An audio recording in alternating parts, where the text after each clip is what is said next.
Hi, everyone, and welcome back to another episode of Unicorns Do Exist. I am your host, Vanessa, and today we have a special co-host, Gaby. and I have a podcast too, No Pues Wow, and I'm so excited to be here today. yay! Thank you for coming. Thank you for driving. No, it wasn't. I just took the 10 straight here. Oh, okay, good. You gotta spend more time in the desert. I do. I really do. I'm done with the city, dude. I love small communities. Yeah. Coachella Valley is it. I love it. I love all of it. I always come back. I lived in San Diego. I came back. I lived in. Oh, you lived in SC. I lived in LA. I came back. I lived in Riverside. I came back. You always come back to the desert. You I feel feel like. back home. El calor aquí is beautiful. And then Coachella, then we have the resorts. Then we have There's so much. I used to come here when I was younger because my family lives here. Like, I have some family that lives here. Pero ya, crecimos and we, nos apartamos. Yeah. So I don't really, as in my adult life, no conozco mucho. But now that my cousin moved here, I'm like, hey. And you have me now. Yay. And Coachella's coming up. Oh, are you going? Yes. Oh, I'm jelly. think- Justin Bieber. I'm more of a Karol G kind of. Yeah. Justin Bieber, I seen him a long time ago, but it was like, eh. Yeah. No, I was dead ass. When I was younger, I was like, I'm gonna marry him. You had Bieber fever? Oh. It was in your generation, that's why. Yeah. Yeah, Justin Bieber was like, pobre niño chiquito tan... Chamaco ahí. No, I shouldn't be, wait, hold on. I can't be talking about ages anymore. So what? I'll tell you that story later. When they act mature, you know? Oh, yes. Because it's different. Yeah. It's not the age is nothing but a number nowadays. Because I act like I'm 25 sometimes. Yeah, but that's Inside soul. Yeah. Yeah. I have a young heart. As it should be. As it should I have a be. young heart, pero Y por eso andamos todavía en el desmadre y por eso nuestras familias crecimos como. well, my dad se murió haciendo lo que él quiso.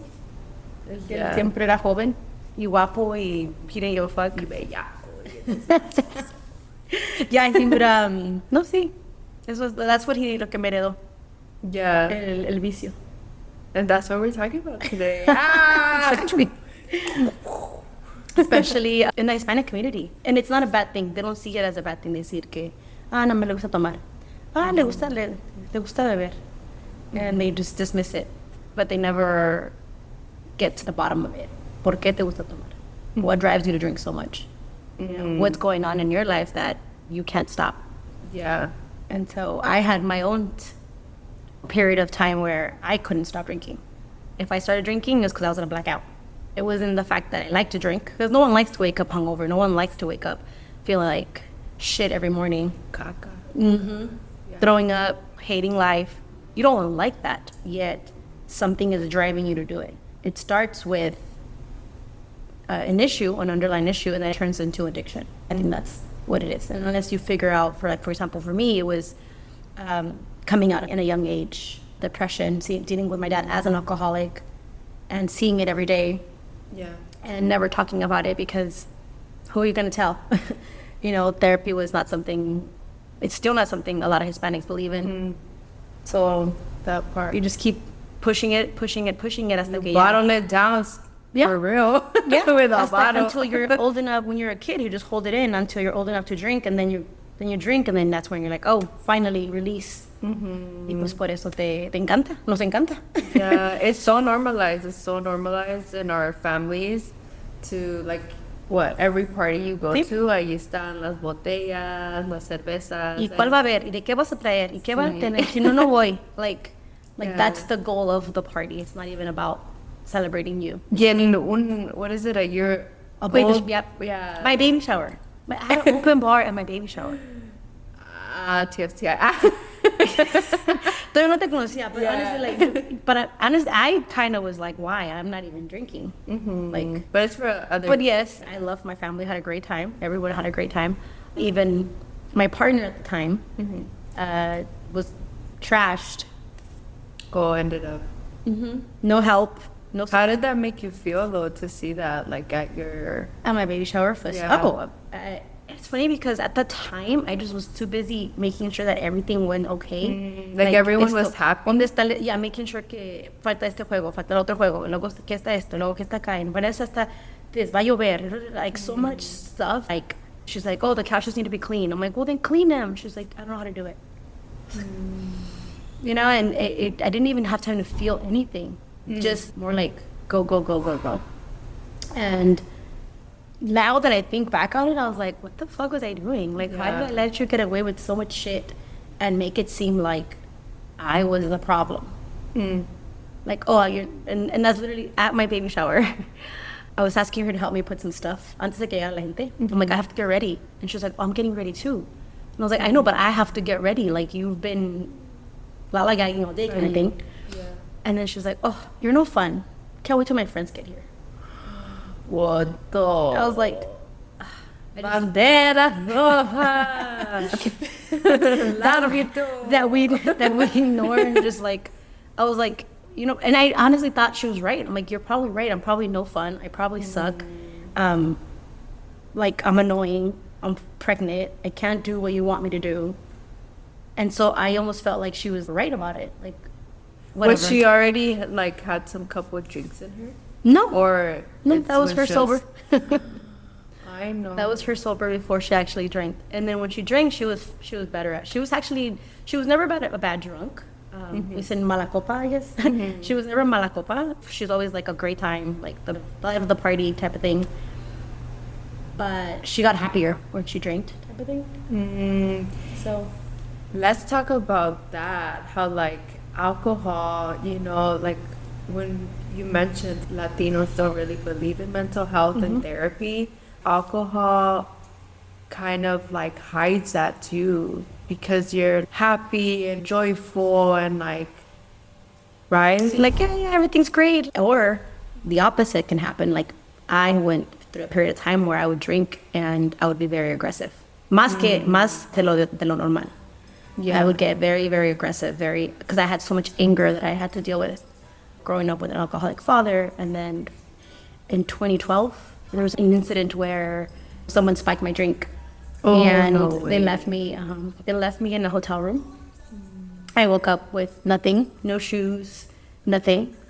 And I never really opened up, never told anyone. I didn't have time to go to therapy. I was still working. I'd never to process it.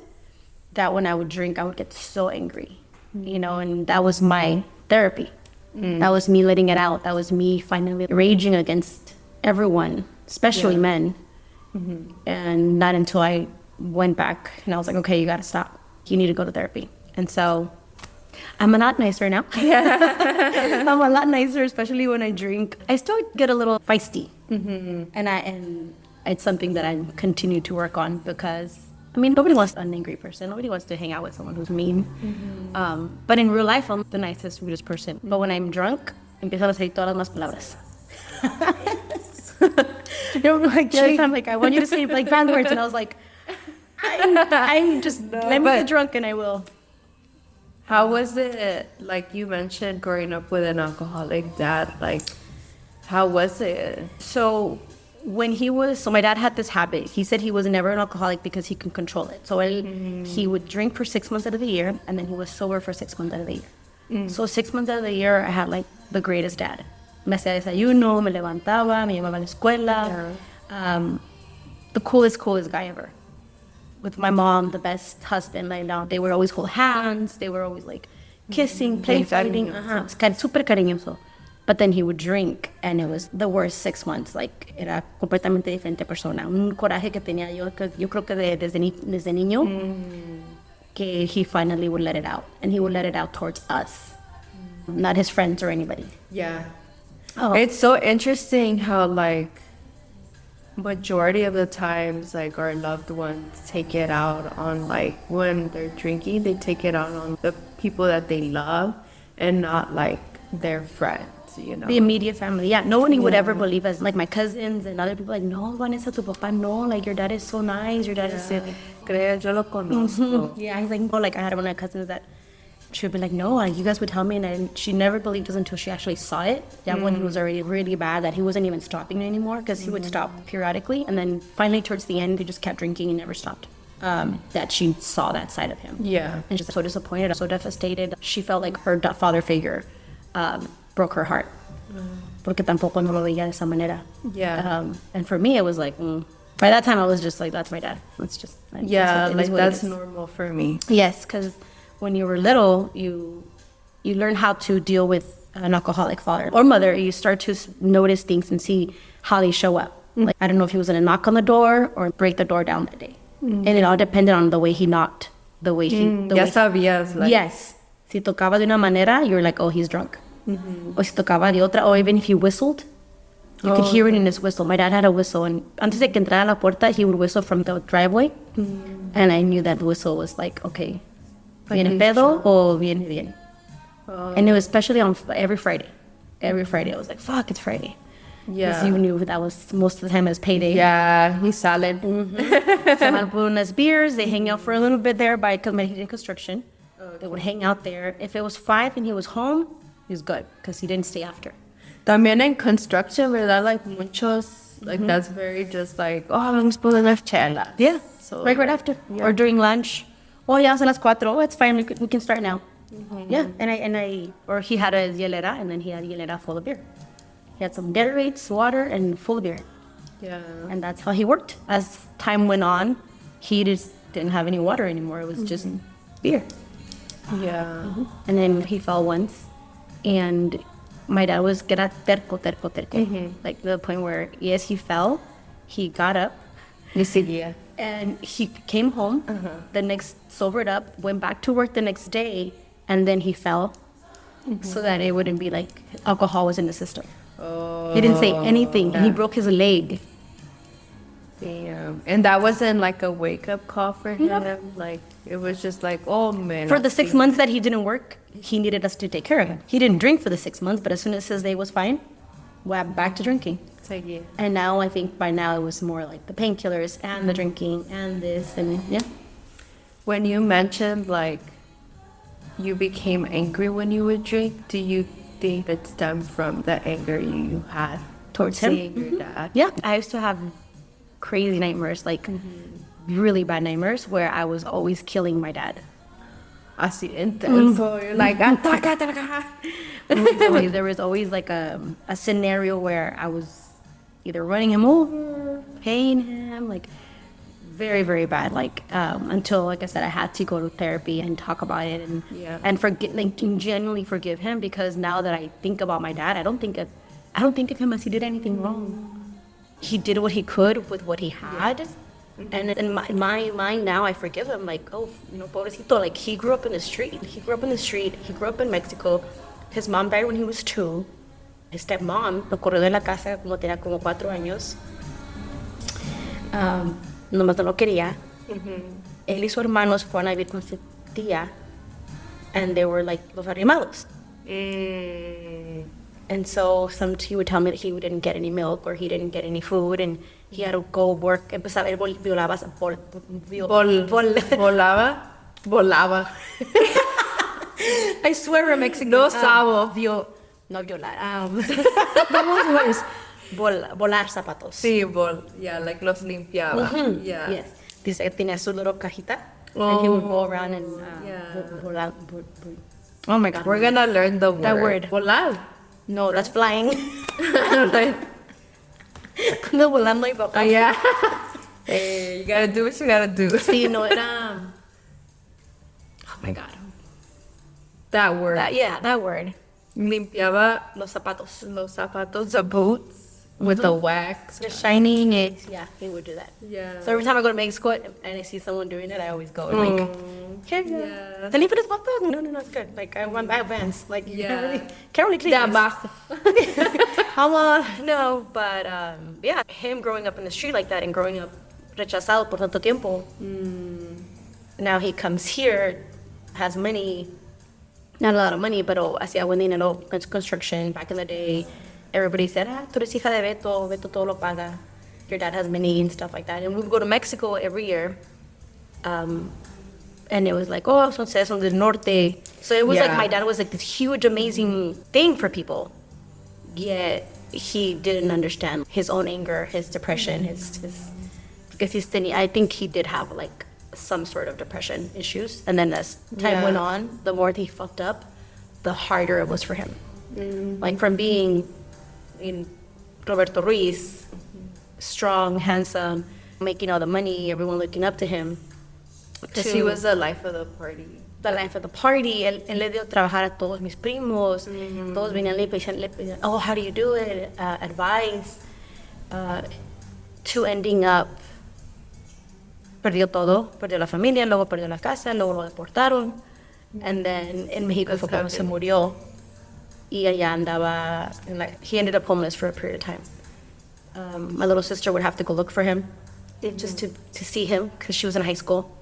That was horrifying. That made me more angry towards my dad because look what you're making my sister do. But at that point, he was like, but never got help. You know, never got help.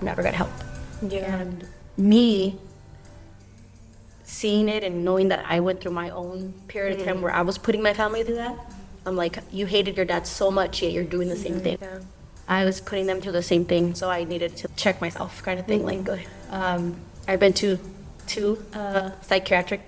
I've been on 2 psychiatric holds.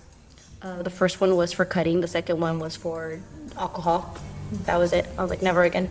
Yeah, that was like your, what is it, the pivotal moment that had to happen. Yeah, like my breaking point was cuando my same little sister, the same little one, she found me cutting. And the look in her face, I still, like, I close my eyes and I can see it. Like, she walks in and she sees it and she just starts bawling. Ni me puede ver, se sale del cuarto. And I was like, okay, that's it, never again. Yeah, that's tough. Like, I personally, I'm like, I can't relate to growing up in a household where there's substance abuse. But in my family, it's like, you see it, but it's like, te quedas callada. Sí. Like growing up, I would see my dad have a couple beers here and there, but nothing to the point where he would be uncontrollable. And then my mom would never drink or nothing. Like, estaba ahí. And she would be the one to be like, ya no más. Oh. And so... But he would listen. Yeah, and Oh, he would I love just it. be like, oh, okay, like, and my dad's always been super family oriented, like, always has, like, he came to the States, started working when he was 15, and then he just built a life here, and then he met my mom, la trajo, just a whole. So it was the question that my mom asked my siblings, and I was like, ¿de dónde agarraron lo alcohólico? Like, ¿de dónde lo agarraron? Because, like, it's just very normalized, right? I went to college. I still stayed in California, but I went up north. It was just like, oh, this is my first time by myself. Like, let me fucking get to it, you know? And, like, college, you know, like, college life. So it was just very, like, oh, this is the thing to do. Like, so The social norm. Yes. You're expected to go to college and learn how to drink and party it up, and Then I started drinking, and then like just it became a routine. Like every weekend, going out. When I hit 21, I'm like, now I'm allowed to. Finally allowed to do it. I'm legal to drink. And yeah, it just became like a thing. And then I was also going through a lot of mental health stuff, and I was just like, like it's nothing. And then the pressure of being the first one to go out to college and just being a Latina woman in general. Growing up, we would see it in parties and our tíos, like for everything. The bottle, everything. So it just became kind of like, oh, you know, that's cool, that's the thing to do. So it just became a thing in college, and it got to the point where I was like, do you really want this? Because I feel like that's not talked about enough, how like the different effects that alcohol does to a man versus a woman, you know? Like, it's different. What do you mean by that? Like, I feel like men are kind of like, well, right, we all have different organs and their systems are different. So when it comes to the consumption of alcohol, like, we're different in that way. Like, they can technically drink more. Yeah, like, because I drink a lot of men. Yeah, and you're like, I'm like, wait, hold on. the way that it like, so when we consume alcohol, I was reading this article. It's a doctor that was talking about like the breakdown of alcohol in our system. Yes. Okay. So for men, it's faster, and for women, it takes longer. Oh, okay. So it affects us a little bit more than it does to men because of our Slower. structure. Yeah. Oh, okay. That makes sense. Yeah. So we but get not to like, faster. yeah. Kind of that. Yeah, Okay. yeah. There's exceptions, okay? Yeah. Have you met any of my sisters? You're like, hey. No, yeah. But that's jokingly, yes. It's funny because we had a quinceañera this last weekend. And all my cousins are there. You know, we all grew up with them, and we all grew up drinking. And it's one of my cousins, the one I grew up with, his daughter's quinceañera. And so we were trying to get the quinceañera to drink. She wouldn't drink. She was like, no, no, no. We're trying to get her to take one shot. Even her dad was like, just one shot. And she, no, I'm good. But her other cousin, we had a quinceañera a month prior to that. Their brothers, their daughters, same thing. I think it took them all day for her to take one shot. I'm like, quinceañera, I was trash really about this. My dad gave me my own bottle when I got into the limo, you know, for me and my friends. My sister's quinceañera, she was drunk before el vals. Like, it's just a whole different generation. And granted that this one's probably better off than we are. At the quinceañera, we were talking, and some guy was drinking a Kush Light. And I thought it was funny because he was like, oh yeah, these are the best. And I'm like, oh yeah. I'm like, I don't like them. He's like, you ever tried them? And I was like, yes. I'm like, my dad, that's all he would drink. Kush Light. He wouldn't touch anything else in Kush Light. And my guy's like, yeah, I like them because they're, you know, I can last longer. And then we're like, yeah, we don't like to, and I don't like to drink water. And he was just like, what? I was like, I don't like to drink water. To me, that's water. Granted, I wasn't drunk at that night. I didn't get drunk. Even when I do drink, I don't drink to get drunk. I've never been that person to, I'm gonna drink to get shit-faced. Like, I didn't go to college. I drink because I like the taste of tequila. You know, I can sip on tequila for hours. That was your poison. Tequila. Yeah. That went from tequila to vodka to whiskey. Then I got pregnant with my baby, and it went. Everything that I learned about drinking went out the window. I could not. I still can't drink vodka like that. I still can't drink whiskey like I used to. Now it's back to just tequila and beer. It's like I'm starting over. Yeah. Which is a good thing. It's a Yeah. good thing. I'm a mom. I shouldn't be pounding whiskey like every other day. But now it's tequila. I've always been really picky about my tequila. Like, if I can smell it and tell you, oh yeah, this is not the right Te voy a tequila. traer un Trujillo. Trujillo? Have you tried it? No. It's so smooth. It's so Yeah? smooth. Okay. Yeah. Right now I'm into Fortaleza. Oh, I don't think I've tried that one. When you Ya te digo, it's in the like, kitchen.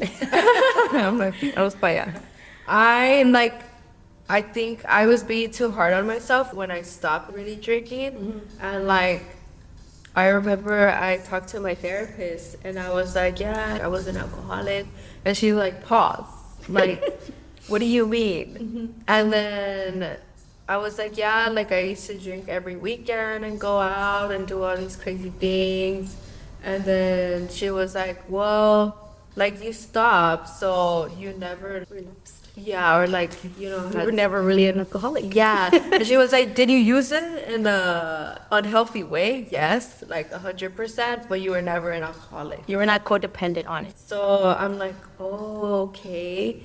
And then, because I put a hard break. I was like, you can't drink, you're a shitty ass Never again. person if you drink. I would tell myself that. But now I'm just like, oh, like, maybe in the future I do want to stop drinking completely. But right now I just have it like here and there. If I want a cutesy little thing, a little cutesy drink. When you're at dinner, yeah, for Yeah. sure. And like I said, alcohol itself is not bad. I mean, Jesus made wine, you know. Exactly. And the alcohol is not the problem. It's the way that society made it okay for people to drink so much, or how society promotes it. Like, oh, if you're not drinking, then you're lame or you're boring. The social Pressure of it, and on top of it, you add that to a Hispanic culture that doesn't believe in therapy. The whole mixed together is a horrible mixture. Yeah. So it's not necessarily the alcohol, it's the way that you use it. And especially, I think, I tell my sister all the time, like, después de like a night of going out or getting drunk, and I would wake up feeling so guilty. Like I did something so wrong, like I Yeah. was the worst person in the world. And alcohol makes your anxiety even worse, but the guilt trip that you give yourself is even worse. And so it goes back to, why do you feel that? Yeah. What about you do you feel that it's not good enough? And that's where I needed to go to therapy and find out, like, why do I hate myself so much for doing something that for example, my ex, she would drink, have a good time, wake up and was like nothing, so happy that we had a great time, we went out, we had friends, we had a good dinner. It was a good thing that we did it. And I was like, you don't feel guilty that we got drunk? She's like, no, we didn't do anything wrong. We didn't kill anyone. We didn't hurt anyone. We didn't break anything. Like, why do you feel guilty? And it was a sense of, I did not feel good enough. Like, I didn't deserve that. Oh, you didn't deserve to have a good time? Oh, that's interesting. Yeah, and that's why I needed to go to therapy, so I could be like, wait, I do deserve it. I work hard, you know? Yeah. He works 5-6 days a week. You go out with your friends, you have a couple drinks. What is wrong with you being a little tipsy or drunk? You didn't drive home. You know, if you drove home, okay, maybe you should feel a little guilty. You shouldn't do that, but it's not like you hurt anyone. It was more of like, that's what I learned with therapy. That my therapist is like, you are making yourself feel guilty because someone along the way told you that was wrong. That's not something you should do. Yeah, for me, a lot of it, like, was stemming from, like, seeing the effects that alcohol have done onto someone.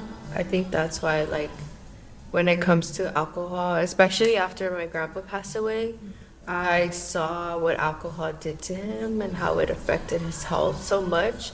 You could die of, like, something that Te pica un mosco. yeah, te El mueres. dengue. But if you're drinking constantly, it's gonna affect you in some way. So I feel like when it came to seeing after my grandpa's death, that completely was like, I mean, in a moment of like, and then my mom too, she would be like, yeah, no, because she saw that. She grew up with a Alcoholic father. yeah. So when she would see us drink, she would be in tears. Like, I don't want this to happen to you. My grandpa didn't die of alcoholism, but it led to health issues. Correct, yeah. So for me, that was like, okay, I need to really like, more of like be conscious of why you're drinking, like if you're doing it to forget something, kind of like of what you're saying. Like you came to the realization that it was something. I hated myself, yeah. I needed to go figure out all these other... I had so many emotions that I didn't know what to do with. The easiest way was just to drink.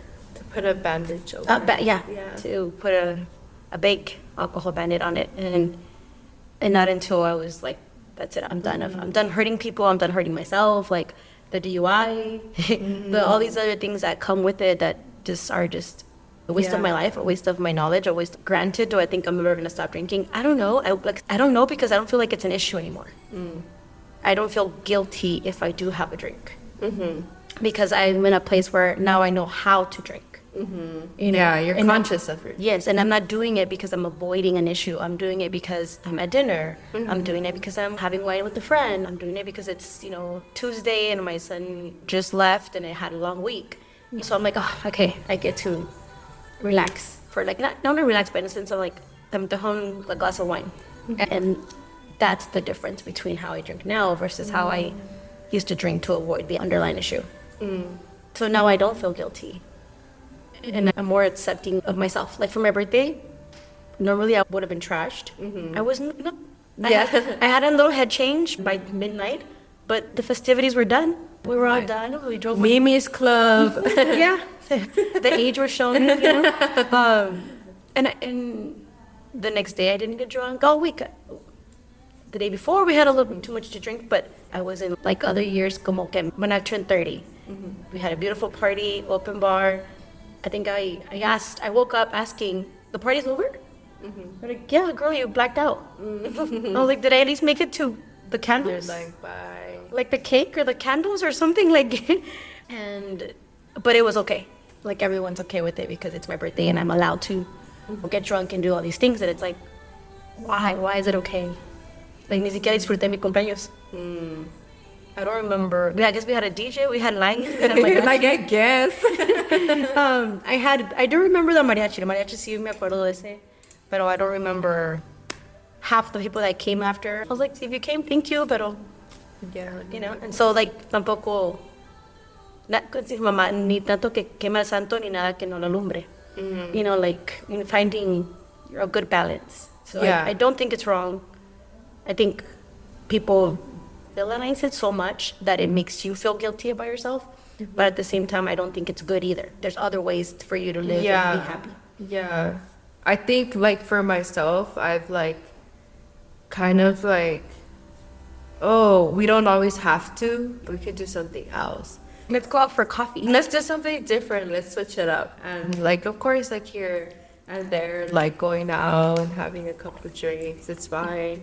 But also surrounding yourself with people that understand that if you don't want to drink, then that's okay. Yeah, you don't have to. Yeah, like more of like, I remember when I stopped drinking, I would get a lot of, oh, what the fuck, like you're late, like why are you not drinking? And then I don't like saying lost friendship, but yeah, like you, Yeah. like those people are no longer in my life because they weren't understanding that this is no longer something that I want to do. Because they were drinking friends. Yeah. And now you're not drinking. So you're not going to have drinking friends if you're not drinking. Yeah. It's completely normal. It's okay. And I don't think there's anything wrong with that. Like, I seen it with my sisters. I've seen it with my life. It is completely okay. And I don't think anyone shouldn't feel guilty. If anything. See, I've learned to not pressure anyone to drink. Because my ex would pressure me to drink a lot, especially because I knew that I'm dealing with some stuff that you probably don't understand. And if I drink, one, I don't know if I'm going to be able to stop. Two, I don't know how I'm going to react today.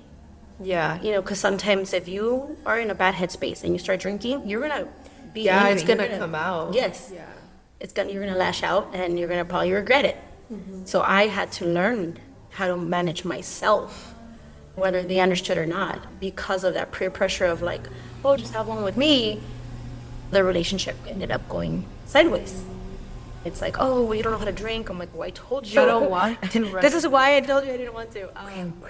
Hey? No, kind of thing. But at the end of the day, it is my fault because I'm the one who controlled my life, right? It would always go back to me. It was always my fault. I was the one to blame. I was the one to fuck things up. I was the one to, you know, Instead of taking responsibility. making it out of proportion, all these things. And I was like, okay, well, just leave me alone. When I say I don't want to drink, I don't want to drink. I don't want a shot, I don't want a shot. Like, Yeah. and with some people, it's not just one drink. It's like, we're doing shots and we're doing shots. Yeah, and we're lo doing shots. And I más was like, dance. I was like, oh, okay, why do we gotta black out every night? Yeah. Kind of thing. So, but not just me. I think growing up with an alcoholic father, all of my brothers and sisters have to deal with the same consequences. We have the same parents, but we didn't have The same experience. Yeah. I had a good side of my dad, and then I had a bad side of my dad. My brother, who is turning 18 this year, he had my dad for 1 year, and it was at the end, and it was just a bad dad. My brother, who is 27, had a dad that was okay for like a couple years, and then a bad dad, like, or an absent dad. So Yeah. he almost grew up fatherless type of thing. So, but my sister idolizes her father because all she remembers is the good, never not the bad. She also doesn't know how to stop drinking. So it's just like everybody's dealing with it their own way, Yeah. and it's really hard because like I want to tell them like you're fucking up, but at the end of the day you can't because they have to figure it on their own. Yeah, they have to come to that realization. Because I feel like it's more of like coming from a loved one too. Like for you to go up to your sibling and be like, hey, like I'm concerned, they'll maybe get like defensive too. And that's when you're like kind of leaves you also like, I have to do something, you know? But then at the same time, if you push too hard, it might like they'll backfire, like kind of like backfire. It was like, well, I don't want to talk to you, I don't want to hang out with you, I'm not going to tell you, I'm not. Yeah. It just completely push you away, and she's done that a couple of times already. That now it's like, okay, what other approach do we take? what else can I do? So That's hard. we're working on it. And then, but my brother didn't like, he was going down the wrong path, drinking too much. One day he got really, really sick, woke up and said, never again. That was his moment. Yeah. He said, there's three of us and then the two boys. He's like, my brother only has one brother. I can't leave him solo. No lo puedo dejar solo. Yeah. So that was his turning point. He's like, I don't care about you. He literally told me, he's like, if I died for drinking, you'd be fine.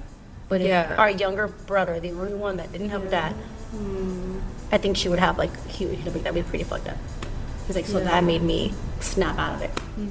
And yeah, I think he's been a year and a half sober now. I mean, he's also 27, so he's very young. But yeah, he's like, no, he's like, and I don't miss it. He doesn't miss it. He doesn't crave it. He's like, nothing. Yeah. Like, well, that's good. I crave it all the time. Ahorita. I literally was like, do you want wine? Do you want tequila? I was like, girl, relax. I got a draft bag. I can't do it. And I'm a lightweight now. It's crazy, and like, you look back then, and I'm like, yeah. But ahorita me echo uno y estoy. Yes. Ready to take a nap? It's Mimi's time. Especially, I think you also learn to prioritize things differently. You're like, okay, I work tomorrow, shouldn't be doing that. Yep. And now the effects are different. Oh my God, yes. I have to make sure I have a day off, the baby's not around, and that like I'm gonna either have a sitter because you have to plan being it. hungover with the baby is the worst. Oh no, I Because bet. you have to keep your eyes open, looking at them. You're like, oh, hold on, I'll be right back. And you look them up and you come back, and it's like, you're okay, you're good. Oh no, yeah, you can't. No, I can't. Never. So now I always plan it if ever it's on a Wednesday, because I know Thursday I'm good to go. I'm off. My baby's not gonna come until Friday. It has to be planned. It has to be scheduled now. And for me, I don't know if this happens to you, like, just because of my mental health shit, like, yo ando ya, cuando tomo ando, like, a veces me pega el sentimiento más, and I'm just like, okay, ya no quiero, like, I don't want to feel like that. So I'm like, okay. But does it happen to you while you're drinking or the next day? Usually the next day. Pero a veces cuando también, like, en el momento, or just say, like, Yeah, for sure. The next day, like I said, it's the guilt, it's the anxiety. Oh my so God. bad. And I literally have to talk to myself, like, you know what, it's normal. You know, it's a hangover. It's gonna pass. You didn't do anything wrong. Like, before I me levantaba con like pánico, like what did I do? Fuck, I fucked up. I'm so sorry. Trying to apologize to everybody, and I was like, why are you apologizing? I'm like, because of my guilt. Like, it's my anxiety. It's my mental health. It's my all of that together. Like, it's just not worth it. And have you seen that quote meme, whatever? It's like, oh, I don't know why people say that alcohol makes you sad. That shit makes my ass shake.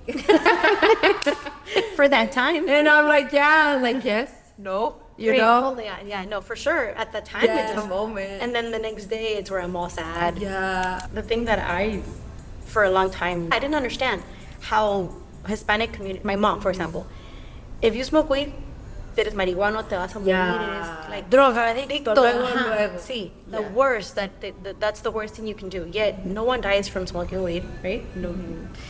But drinking alcohol, I was 12 years old, that was fine. I'm like, so it's the same. normalized. Yeah, It's it's a a drug. They're like, no, alcohol doesn't count. I was like, wait, how? It's a drug. No, alcohol doesn't count. And I still meet people like that. I'm like, well, my mom finally got away from that because she has arthritis. So they give her gummies para el dolor and to sleep. So, but that was only like maybe 5 years now that she's been like, okay, cool. Like, weed is not Satan. Yeah. Pero antes sí, like, oh, like if fume marijuana is like the worst. Yes, but pinche marihuana, pinche marihuana. And I was like, they don't do anything. Like, mom, they just, some of them function even better. Yeah. I had a coworker, like, we literally would tell her, she would get all grumpy, and like really irritated, and we would literally be like, go outside, smoke a blunt, come back. And then she would go on her break. We'd tell her, go on your break. And that when she knew to go smoke. And then she would come back, she'd be like, hi girls, oh my God, I feel much better now. Okay. Best worker ever. Yeah, perfect. Yeah, she like to put in chingal. We get worked at Starbucks. All the coffees, she would wash everything, set it up. Okay guys, I'm done. Anything else? Just because we let her go smoke. Yeah. Yeah. Yeah, pero like it's more of like alcohol is not seen as a substance because it's everywhere.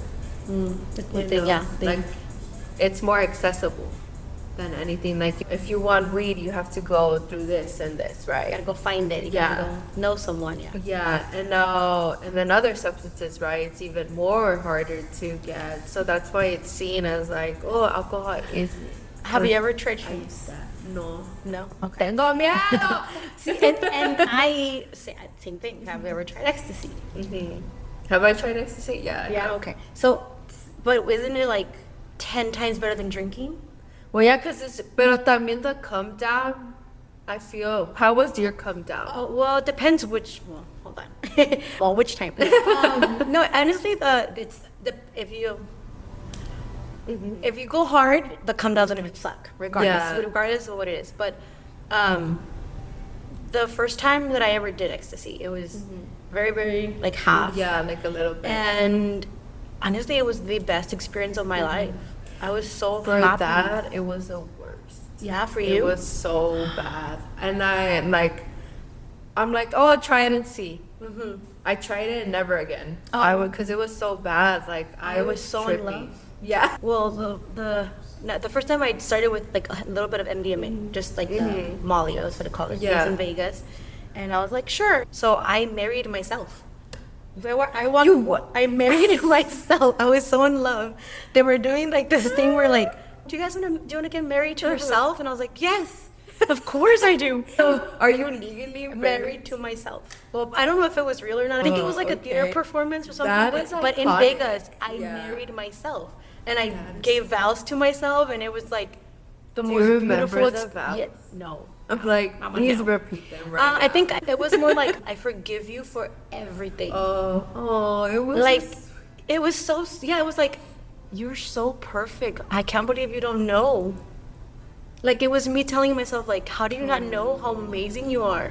like words of affirmation. Yeah, like how, like don't you ever not remember this? Like, You're about to rap. You were gonna go. and I did. I was like, I forgive you, I love you, and I promise to take care of take more better care of you. I promise I'll never say goodbye. We're never doing this again. I'll never turn your back on yourself. I think, yeah, for sure. And then I'm because my ex said that when I have taken ecstasy, that she's like, you're like rapping all the time. And I was like, really? She's like, yeah, you're like a way better rapper. But that was the first time. And then we went to the strip club after, because, I really like strip clubs. From there, we went to the strip club because we spent all day at the strip, just doing all these things. We went to the strip club.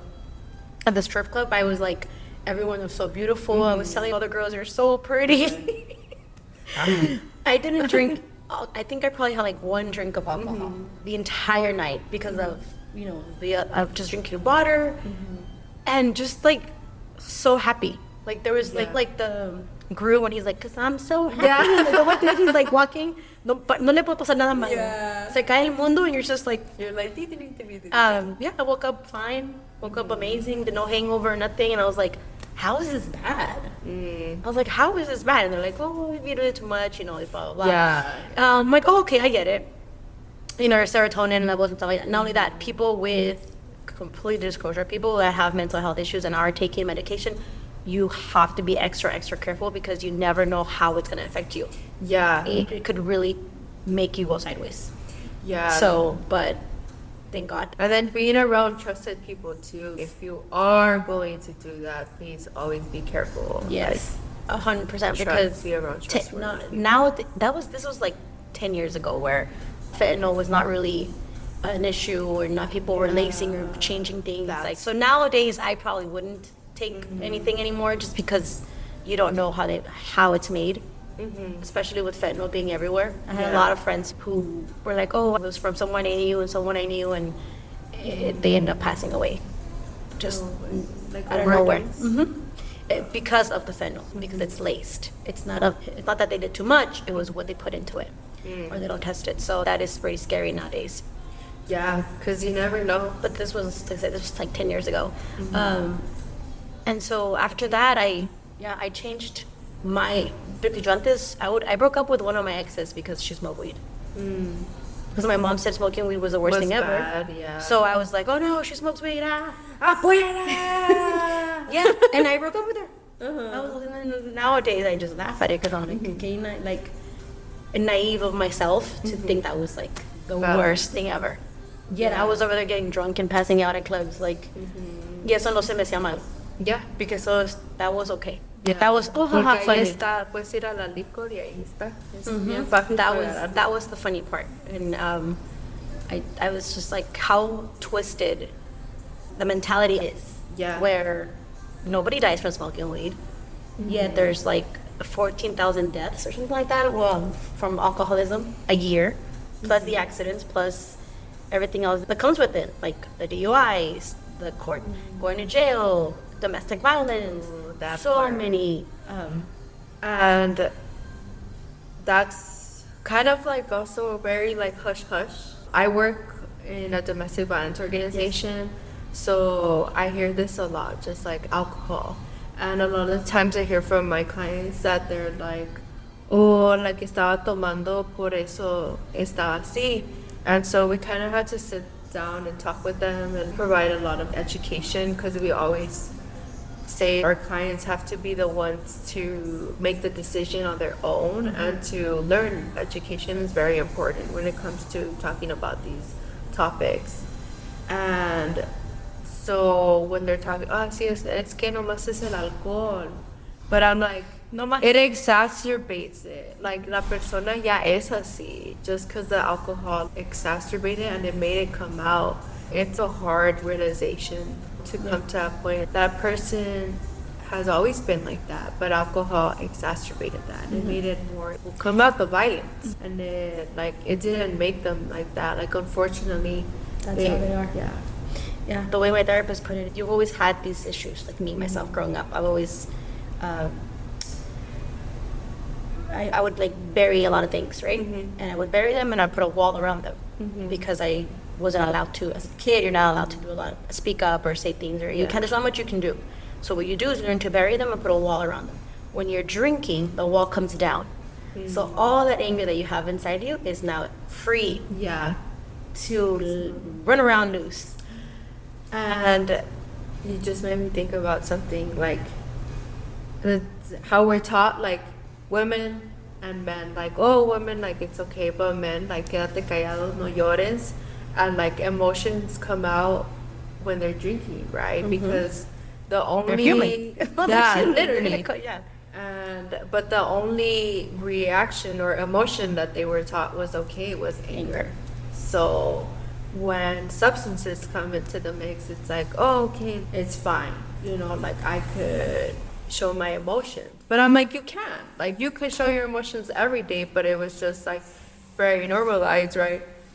As a man, the only emotion that you can show is anger. Anger. And Or the other one, or assertiveness. Either you're confident or angry. That's it. It's like, no, you're human. You're gonna feel everything that women feel. You feel. yeah. You've never taught how to express it, or that it's okay to do it. And it comes out when you're drinking.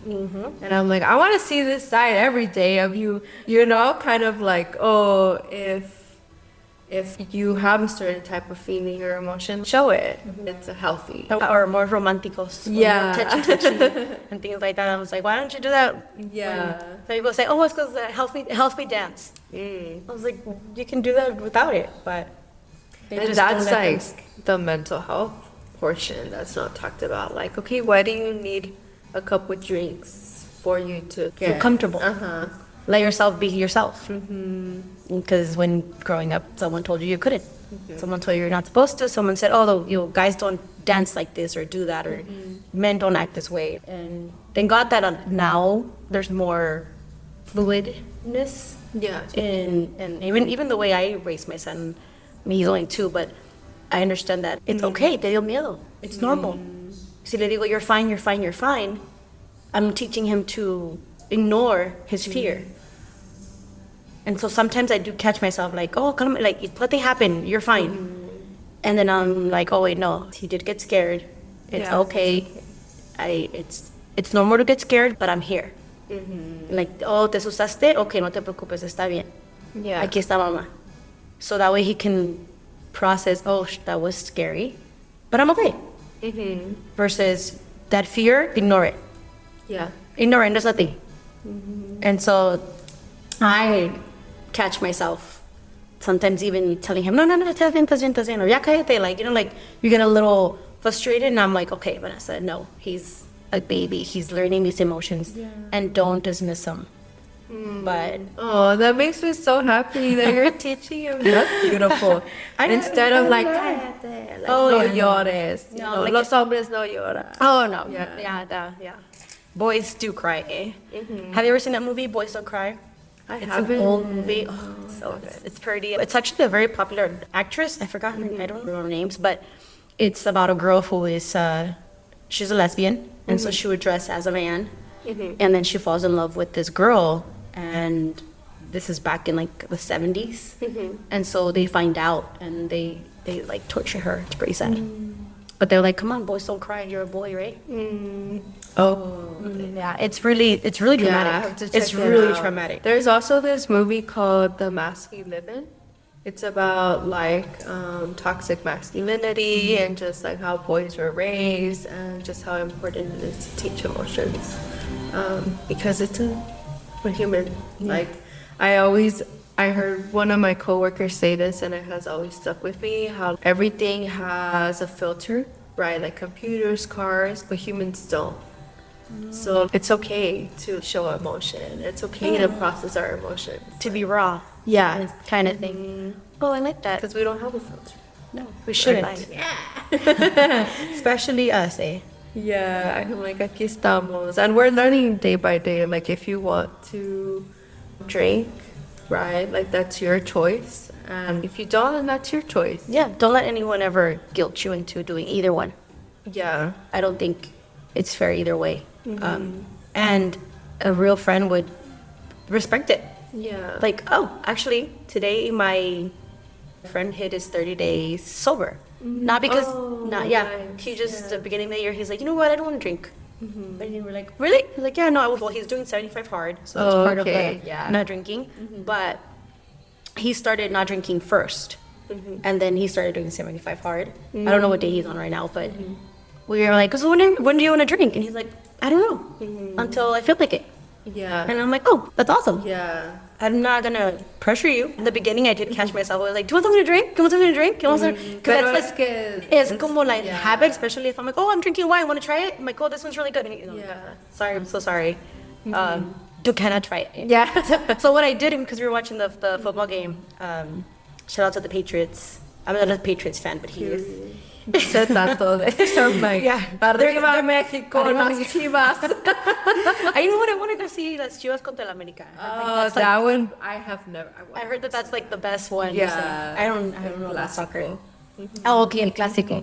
Well, the Super Bowl is next Sunday. Yeah. And it's the I'm Patriots. so happy I didn't fall on Valentine's Day. Oh, no, it's always before, no? Yeah. Oh, it was supposed to be on Valentine's Day. Someone said, Supposedly, I think, was there a year it fell on Valentine's Day? Oh, I don't know. Maybe. Or my brother was like, it's always the first week of February. It's this, yeah, something like that. So the Patriots and who else? The Eagles. Oh, okay. Yes. So Cardi B versus, I don't know, the Eagles. Cardi B versus the Eagles. That's what I said. It's Benito Bowl. Yeah. We all know it's a concert with a game in between. Yeah. It's just And- there. Yeah. But we are going to have a little Benito party. A Benito party. Hence the shirt. But, I forgot what I was saying. Your friend. Oh, yeah. So, yeah, he decided to just not drink. And super proud of him. We were watching the game, and the Patriots were winning. And so I was like, you know what, let me make you a mocktail. I love that a way. good And here I have like toronjas, naranjas, I know todo. limones. So I climbed the tree. Dude, let's do, ahorita que terminemos. I climbed the tree, agarré naranjas, toronjas, I made, because I like to make them, I like tequila in those. Oh, okay. But I made him with con agua mineral. And he was like, oh my God, this is so good. It feels like I'm drinking. And I was like, see, like, I don't, one, I'm not going to pressure you to drink. Two, I think a true friend is going to be like, this is what you're doing, I'm going to support you. Yeah. I'm going to support what you're doing, and same vice versa. You know, if your friendship is just drinking, then that's not a friendship. That's a habit that you guys share.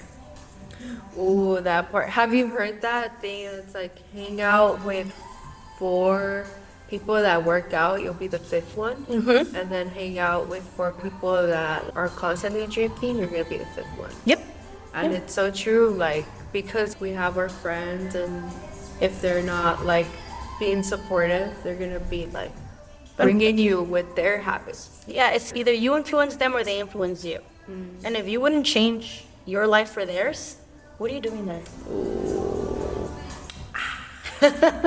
If you Writing it down. if you do not aspire to be where they That are, person. Yeah. I mean, not that it's good or bad. And I don't say it in a way where like you're better than them. No, no Yeah. one's better than anybody. But it's about what your choices, what you want for your life, and does that align with what's going on around you? Yeah, If and it where you doesn't, wanna great. get to. Yeah. If it does, great. If it doesn't, it's okay. And I don't think there's anything bad with outgrowing friends. Yeah. It's part of growing up. And sometimes they're going to grow with you, and sometimes they're going to grow apart, and sometimes you can come back together later on, but you have to worry about your growth Yeah. and your progress. My sister has had this group of friends since high school.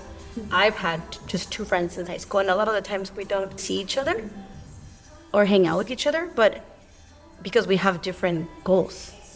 And that's It's okay. Yeah, It doesn't have to be like a dramatic, like, Yeah, like, fuck you, you know? Or like, oh, you think you're better than us? Or like, no, I don't. But if that's what you think, well, thanks, thanks, okay. Yeah. And not let it get to you, because at the end of the day, when you go to bed by yourself, when you wake up, it's by yourself.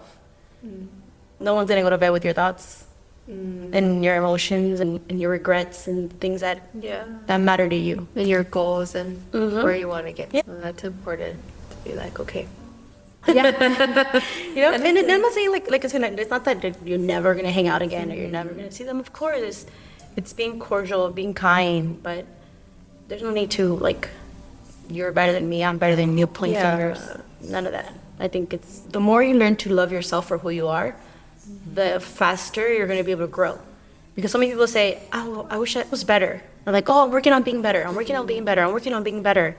And all you're saying in reality to the universe is, "I'm not good enough. I'm not good enough because I have to be better."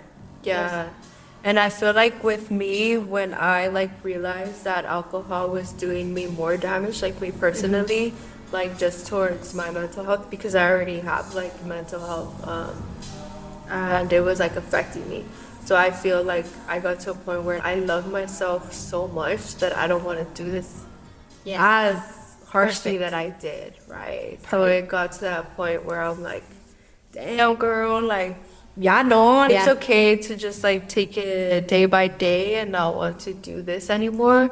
And also just like being with people that are supportive of that growth and that are gonna push you to become the best version of yourself. Because if a friend is pushing you to do more harm, like if I tell you, oh, I have work the next day and me sigues, you know, like, hey, que te valga. Yeah. Like, are you really my friend? and like you said, like you waking up by yourself, like the choices that you're making, they're only gonna affect you and your loved ones, right? Like the people you surround yourself with and your family. So I think also realizing it's not affecting only me, but also the people that I love. I think you said it perfectly when you're like, I love myself so much that you chose to stop. You didn't choose to be better. You already are perfect. You just have to love yourself that way. And when you love yourself, you don't hurt yourself. When you love yourself, you know, no te echas a la perdición, como dicen, like, Yeah. no, you start to take care of yourself. You go to the gym. You Yeah. get dressed up. I'm not saying you have to do your makeup every day, but like, te peinas. You know, I feel like everyone... Te bañas. Te bañas. You put a little bit of perfume and you go out in the world because you're like, this is how I take care of me. And the better you take care of you, the better the world's gonna take care of you. Yeah.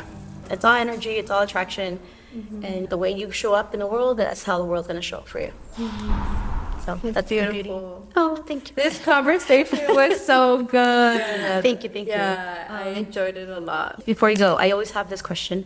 What makes you a unicorn? What makes me a unicorn? Mírame. I genuinely show up for people. I'm very like giving. I love to like give, just like listening to like understand and to give advice. I love to help and like to give, just like when I talk about giving, it's not like giving material things, it's more of like giving you my Time is so precious. I took for a year or 2 years like off of Instagram, like my personal page, and I've learned to really connect with people in person. Like I just feel like social media has been so accessible of like, oh, es que te veo en el Instagram, you know? No tengo que llamarte. Yeah, or no quiero que ir por un café. So I feel like time is the best thing you can give to others, and I show up in a very intentional way when I do. That's what makes me. Ay, unicorn. El palota. Mira el palota.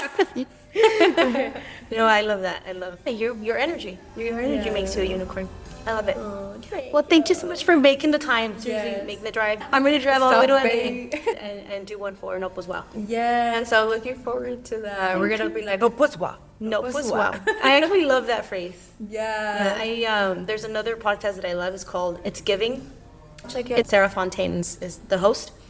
But I love that little quote. It's giving. It's giving healing. It's giving positive energy. It's giving glow up.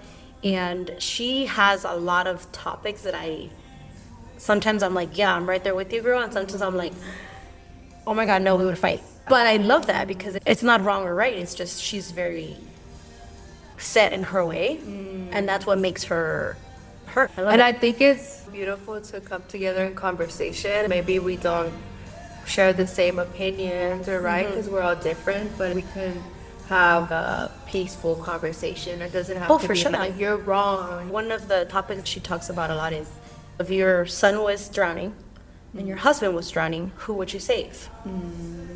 And as a mom, my answer is right away, my son, done. And her answer is always her husband. And she mentions that I chose my husband. God gave me my husband. We can have another child. In my mind, it's like, God gave me my son. I can have another husband. Yeah. God can give me another husband or another partner. She's more biblically oriented, like the Bible says this. Oh, okay. And I'm more of like, I say this. So neither one, like I said, neither one is wrong. I don't avientan los dos los floaties y ya. The goal in life is to never have to make the decision. But my dad amaba, se murió amando a mi mamá. My mom had 3 miscarriages before me. And when I was being born, they had to ask my dad, who do you want us to save? Oh, that would be so hard. My dad chose my mom. My mom's like, ¿yo para qué voy a hacer con una niña? A mí déjenme mi esposa. Save my wife. He would always tell me the story. Because I'd be like, Dad, don't you love me? He's like, yeah, but I love your mom more. Pero pa, I love your mom more. She gave me you. She can give me another one of you. And so it's the same thing Sarah's saying, you know, which is I don't think it's wrong. That's their belief. But who wouldn't want to be loved like that, you know? ¿Quién no quisiera someone that loves them so much unconditionally that say, no, I'm picking my wife or anything? Yeah. Then I have to listen to her podcast. So it's kind of like, it's all around. It's a dilemma that it's like interesting to talk about. But yeah. But we are definitely going to do another episode together. Yes, for sure. In the meantime, everyone, thank you for staying to the end. Remember that unicorns do exist. And now you're listening to 2 of us. 2 unicornios con el cuernote arriba. Bye.